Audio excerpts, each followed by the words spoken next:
आज स्वातंत्र्य दिनानिमित्त आयोजित संविधान सभा आणि प्रस्तावना वाचन अभियान कार्यक्रमात आज राष्ट्रवादी काँग्रेस पार्टी कार्यालय पुणे येथे अजित पवारांच्या हस्ते ध्वजारोहण करण्यात आले। यावेळी या कार्यक्रमाचे सूत्रसंचालन एका आजीबाईकडे देण्यात आले होते। दरम्यान सूत्रसंचालनामध्ये भाषणबाजीची वाढ असल्याने वेळ कमी असल्याचं अजितदादांनी खुणावलं आणि पुढील कार्यक्रम सुरू झाला। दरम्यान ध्वजारोहणासाठी उभा करण्यात आलेला पोल एवढा कमकुवत होता की एका क्षणी तो अजितदादांच्या व पाहुण्यांच्या अंगावर पडतो की काय असं दृश्य बघायला मिळालं। त्यानंतर सूत्रसंचालन करत असलेल्या आजी म्हणाल्या, झेंडा ऊंचा रहे हमारा हे गीत म्हणत असताना अजितदादांना अनेक वेळा अक्षरशः हसू आवरता आलं नाही। त्यानंतर आजींनी झेंडा ऊंचा रहे हमारा हे गीत संपल्यानंतर पुन्हा एकदा सावधानची ऑर्डर देत राष्ट्रगान सुरू करण्यास सांगितलं।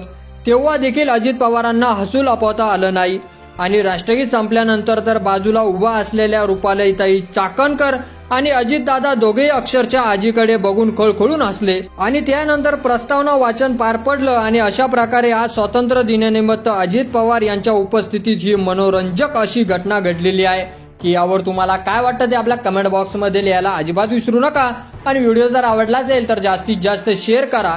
धन्यवाद।